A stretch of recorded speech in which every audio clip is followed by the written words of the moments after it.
大家好，歡迎來到煙火味廚房。為什麼福建人做的餛飩那麼好吃呢？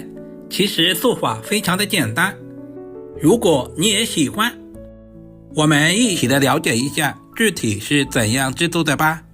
首先準備2斤左右的前腿肉，肉餡的調製特別的關鍵，把回肉和瘦肉分開來，瘦肉切成條，然後再切成小丁，回肉去掉豬皮，同樣切成小丁。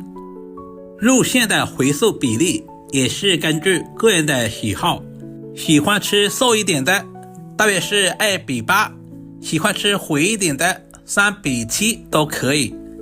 把切好的肉丁放在絞肉機裡面，插上電機，攪拌3分鐘左右。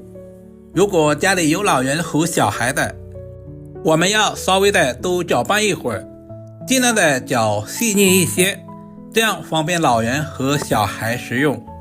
我家裡面有老人和小孩，就攪得比較細膩一些。接下來我們準備1小把清洗乾淨的香蔥，用刀拍一下，這樣香蔥更容易釋放出香味。把香蔥切成3公分左右的小長段，老薑也用刀拍一下，全部處理好放在小碗中。接下來往碗中加入小半碗的溫水，用我洗淨的小手充分的抓拌均勻，大約抓拌2分鐘左右，抓出蔥薑汁，抓成視頻中這樣放在一旁備用。接着簡單的調下味，加入小半勺的食鹽，小半勺的雞精，少量的白糖，然後再加入多一點的胡椒粉，加入準備好的蔥薑水。蔥薑水我們一定要分2到3次加入，每加入1次用筷子充分的攪拌均勻，使肉末和蔥薑水以及各種調味料完全的融合。蔥薑是天然的去腥材料，還是嫩肉劑。調製肉餡我們千萬不能加料酒，如果加入了料酒，調出來的肉餡有一股怪怪的味道，這也是餃子館不外傳的小技巧。充分的攪拌均勻，使肉餡完全吸收水分，這樣調出來的肉餡吃起來就不柴也不腥。接下來加入少許的生抽醬油提鮮，然後再加入準備好的芝麻香油增加香味。再次攪拌均勻，使香油和生抽以及所有的調味料完全的融合。饺子餡我們千萬不能太稀，同時也不需要太乾，如果太稀的話，在包饺子的时候不方便操作。這樣的乾濕度剛剛好，放在一旁備用。今天準備的是香蔥豬肉餡，準備小把清洗乾淨的香蔥切成蔥花。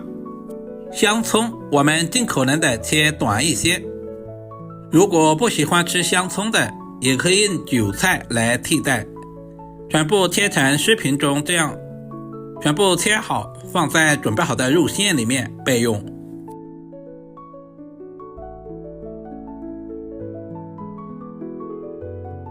用筷子朝同一個方向攪拌均勻，使香蔥和所有的肉餡完全的融合。我們要多攪拌一會兒，這是我攪拌了3分鐘左右的效果。現在的肉末和香蔥已經完全的融合在一起了。為了更加入味，我們要把肉餡放在冰箱密封起來，放在冰箱冷藏2個小時，包起來更加的方便。今天準備的是現成的餛飩皮，用筷子加入適量的肉末，放在餛飩皮的中間，用筷子按壓一下，同時頂住餛飩皮，像視頻中這樣，用手指把餛飩皮粘緊，把筷子抽出來，一個完整的餛飩就這樣包好了，是不是非常的簡單？沒有看清楚的，我們再示範一個。挑選餛飩皮，我們要挑選這種薄一點的，這樣包出來的餛飩吃起來的口感會更好一些。大約在10秒鐘左右，一個完完整整的小餛飩就這樣包好了，是不是非常的簡單？因為我們自己在家做，裡面的餡料會多一些，如果是在外面買的就沒有這麼多肉了。全部包好放在盤中備用。餛飩要好吃，湯底的調製也特別的關鍵。準備一小塊紫菜撕散開來，這樣方便入味。有條件的加入一勺蝦皮，補充鈣元素，同時增加鮮味。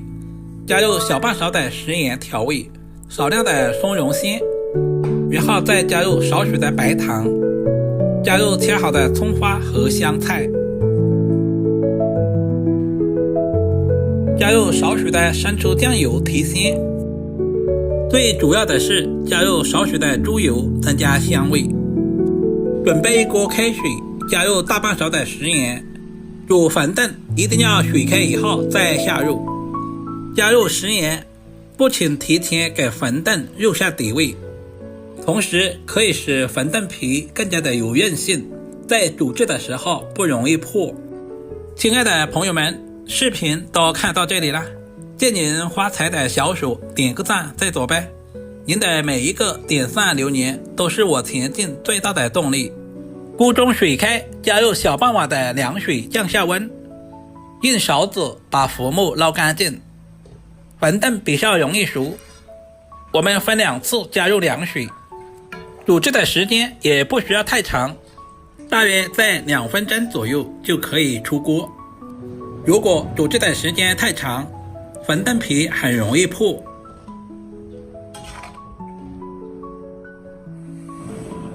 這個時候的餛飩已經完全的飄起來了，證明已經完全的熟透了。我們用漏勺直接撈出來，接着舀上2勺滾燙的熱湯放在碗中，也可以加入燒開的開水，然後把餛飩倒在碗中，就可以美美的享用了。一碗營養又美味的餛飩就這樣做好了。有時間我們可以多做一些放在冰箱，隨吃隨取。早餐店至少要10多塊錢一碗，自己在家做成本才需要2到3塊錢。主要是自己在家做乾淨還衛生。如果視頻對您有一點點幫助，就麻煩點讚、收藏、留言並轉發出去。另外頭像還可以看到更多家常菜製作視頻。我們下個視頻再見吧。